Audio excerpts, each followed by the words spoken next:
It started with a low hum, something subtle, easy to miss, the kind of noise you'd only notice if you'd lived in the same house for 15 years, a sort of metallic vibration behind the wall, faint, but wrong. I knew the sound of my house like a symphony, and this note didn't belong. I didn't know it yet, but it was the beginning of one of the most bizarre and infuriating battles I've ever fought. All because of one woman, Karen. The name alone feels like a warning label now. If she had been a storm, she would have been a Category 5 with a clipboard. She was the self-appointed enforcer of our HOA, the unofficial president, since the real board couldn't stand her. But she operated with such obsessive authority that most neighbors just gave in to her demands to avoid her wrath. I wasn't most neighbors. I'd lived in that cul-de-sac longer than she had even known it existed. I planted the trees, poured the patio, laid down the gravel path behind the garden that the neighborhood kids loved walking through. But Karen didn't care about history. She only cared about rules. Her rules. She called them community standards, but they were just her personal brand of tyranny. It began when I replaced my AC unit. The old one had died in the middle of July, sweltering heat, power grid straining, and my unit croaked like a toad. So I upgraded. Top of the line, whisper quiet, energy efficient, installed professionally, permitted, signed, sealed, and cleared with the actual HOA president. But Karen? She wasn't notified. And in her world, that was grounds for war. She came knocking 3 days after installation, not to ask questions, not to express concern, just accusations right out the gate. That AC unit violates decibel code and visibility restrictions, she declared, jabbing a red fingernail toward my backyard. You were supposed to submit a proposal.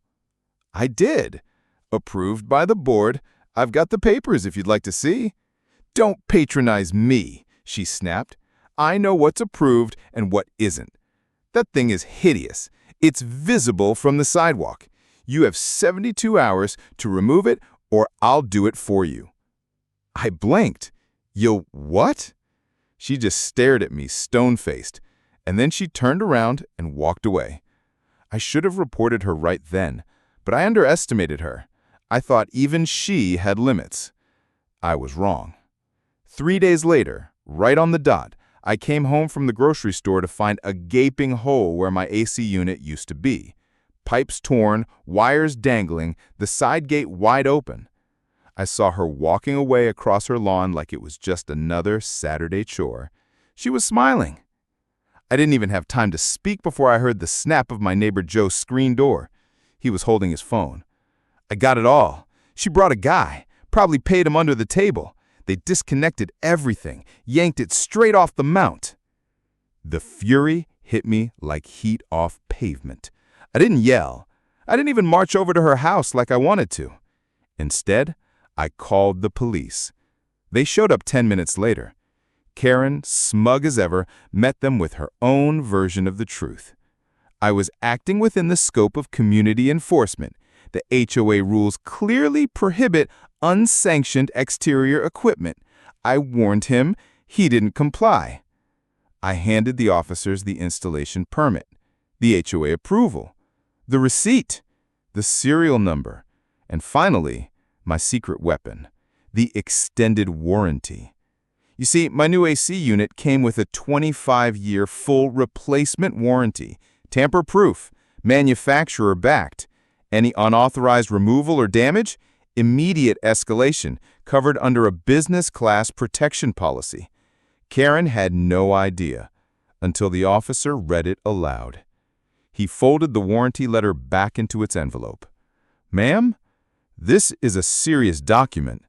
You've just committed felony property damage. Karen paled. No, she stammered. That's not real. That's fake. It's just a copy. You printed that. That's a certified warranty document. And the installer? On his way here. The manufacturer? Already contacted. I've logged the serial number with their tampering hotline, And your name, Karen, is now attached to a $14,000 unit reported as stolen and dismantled without authorization. She took a step back, then another, and then, no warning, she collapsed right there on her perfect lawn. Fainted, straight down like a rag doll. One of the officers called EMS. I didn't stop them. I stood to the side while Karen was loaded into the ambulance, her perfect little HOA world crumbling in the rearview mirror. But I wasn't done, because that warranty, it triggered more than just police action.